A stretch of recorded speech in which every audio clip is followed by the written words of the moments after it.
Hi hello வணக்கம். நான் உங்கள் ஜேகே. துயில் பாட்காஸ்டுக்கு உங்களை அன்புடன் வரவேற்கிறேன்.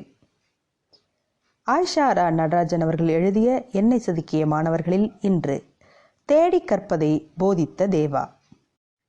உங்கள் குழந்தைகள் உங்களூடே தோன்றியவர்கள், உங்களிடமிருந்து அல்ல அப்படின்னு சொன்னவர் லெபனான் நாட்டு கவிஞர் கலீல் ஜிப்ரான்.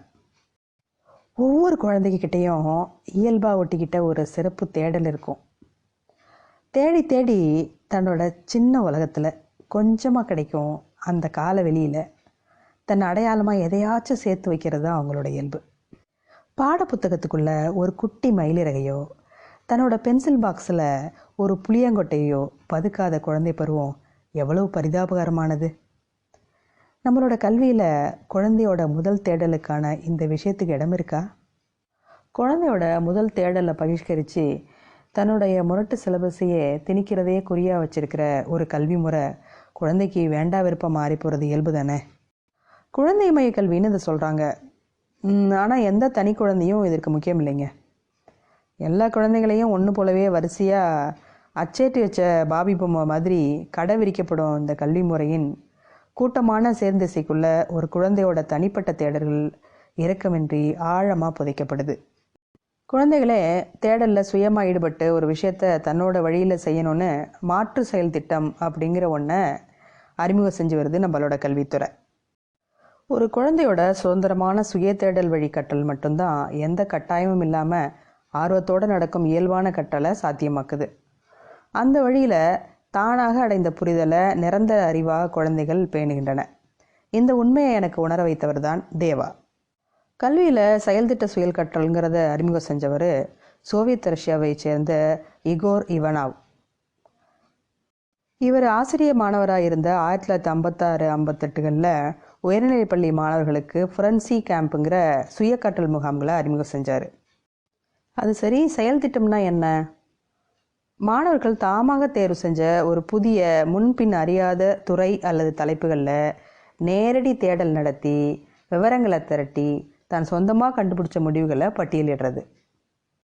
இப்படி அனைத்து வகை கற்றல் செயல்பாடுகளையும் புத்தகம் மற்றும் ஆசிரியரோட குறுக்கீடு இல்லாமல் ஒரு மாணவரே நிகழ்த்தும் போது அது கற்றலை அற்புத சாகசமாக்குதுன்னு சொன்னார் அவர்.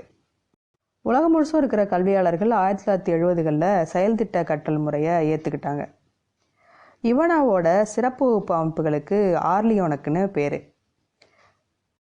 தேடல் திறன் ஒருங்கிணைத்த படைப்பாற்ற கல்வி முறை அப்படின்னு தன்னோட மதிப்பீட்டு முறையை சொன்ன இவனாவ் ஒரு குழந்தையோட தேடலில் உள்ள தபால் தலை சேகரிப்பு முதல் ஏனைய செயல்பாடுகளான பொழுதுபோக்கு பயன்பாட்டு வரை யாவற்றையும் சேகரித்து கணக்கிட்டு மதிக்கும் கல்வி முறையை அறிவித்தார். ரஷ்யாவில் அறிமுகமான இந்த கல்வி முறையில் வருஷத்தில் 1 மாதம் பயணம் செய்தல், கட்டுமான வேலையில் ஈடுபடுறது, மருத்துவ பணி, ஆய்வு பணிகளில் இணைந்து உதவி அளித்தல், இந்த மாதிரி அனுபவத்தை பெறுதல்லாம் அடங்கியிருந்துச்சு. இந்த திட்டத்தின்படி பள்ளிங்கிற கட்டிடத்துக்கு வெளியேயும் கல்வி நடந்துச்சு. இன்றைக்கி மேலை நாடுகளில் இவனாவ் செயல் திட்ட கல்வி முறை பின்பற்றப்பட்டாலும் குழந்தைகளோட சுயல் தேடல்ங்கிறது நம்மளோட எதிர்பார்ப்புகளை எல்லாம் மிஞ்சி இருக்குன்னு காட்டினவர் தான் தேவா. நான் இதுக்கு முன்னாடி பணியாற்றிய அரசு உதவி பெறும் பள்ளியில் மாநில அளவிலான அறிவியல் கண்காட்சி நடத்தும் பொறுப்பாளர்கள் ஒருவராக நியமிக்கப்பட்டாங்க. இந்தியாவின் முதல் பிரதமர் ஜவஹர்லால் நேருவின் பெயரில் ஒவ்வொரு வருஷமும் ஒவ்வொரு மாவட்ட தலைநகரிலும் நடத்தப்படும் பிரம்மாண்டமான அந்த நிகழ்வு அந்த ஆண்டு எங்கள் ஊரில் நான் பணியாற்ற பள்ளியில் நடந்துச்சு. திறப்பு விழாவுக்கு மாவட்ட ஆட்சித்தலைவரோட 3 அமைச்சர்களும் அழைக்கப்பட்டிருந்தாங்க. மாநிலம் முழுவதிலுமிருந்து ஏராளமான காட்சி பொருட்களுடன் நிறைய மாணவர்கள் வந்திருந்தாங்க. அதில் ஒத்தராக எங்கள் பள்ளியில் தேர்வாகியிருந்தார் 9ஆம் வகுப்பு மாணவர் தேவா. வரவேற்பு குழுவில் இருந்த நாங்கள் கல்வி அமைச்சர் அறிவியல் கண்காட்சியை வித்தியாசமாக திறந்து வைக்கணுங்கிறதுக்காக ஒரு சுவிட்சு ஏற்பாடு செஞ்சுருந்தோம். அந்த சுவிட்சை ஆன் பண்ணால் மேலேருந்து ஒரு பெட்டி திறந்து சிறப்பு விருந்தினர்கள் மீது மலர் தூவுற மாதிரி அதை ஏற்பாடு பண்ணியிருந்தோம். யூஸ்வலாக ரிப்பன் வெட்டுறதை விட இந்த மாதிரி வித்தியாசமாக செஞ்சால் அதிக பாராட்டு கிடைக்கும் அப்படிங்கிறது எங்களோட கணிப்பு. எல்லாம் சரியாக தாங்க போயிட்டு இருந்துச்சு. அமைச்சர் சுவிட்சை ஆன் பண்ண அடுத்த நிமிஷம் டப்புன்னு ஃபியூஸ் போயிடுச்சு. கண்காட்சி ஃபுல்லாக மின்சாரம் துண்டிக்கப்பட்டுருச்சு. நாங்கள் இதை பல வாட்டி ஒத்திகை பண்ணியும் ஏன் இப்படி நடந்துச்சுன்னு நாங்கள் யோசித்த போது தான் தெரிஞ்சுது, அமைச்சருக்கு மேலே தெளித்த பன்னீர் சுவிட்சில் சிந்தி அதோட திருவிளையாடல் நிகழ்த்திடுச்சுன்னு. யாருக்கும் என்ன செய்யுதுன்னே புரியலிங்க. கை காலே ஓடலை. மாவட்ட ஆட்சியர்கள் கல்வி அதிகாரிகளை பார்க்க, கல்வி அதிகாரிகள் தலைமை ஆசிரியர்களை பார்க்க, அவங்க என்ன செய்யுதுன்னு தெரியாமல் ரொம்ப ஒரு இக்கட்டான சூழ்நிலை உருவாச்சாங்க. அதுக்குள்ளே இபி ஆஃபீஸுக்கு ஃபோன் போடுங்க, ஜென்ரேட்டர் இருக்கா அப்படின்னு இல்லாத ஜென்ரேட்டர்லாம் தேடுற மாதிரி ஆயிடுச்சு.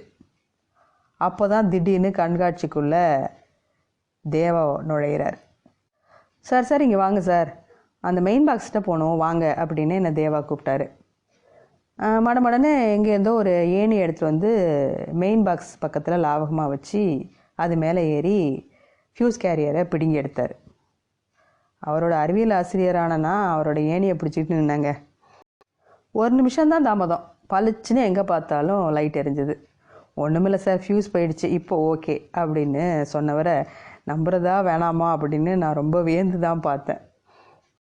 அப்புறம் கண்காட்சிக்காக அவர் காட்சிப்படுத்தியிருந்த பொருளை பார்த்து நான் வாய் பழந்து போயிட்டாங்க.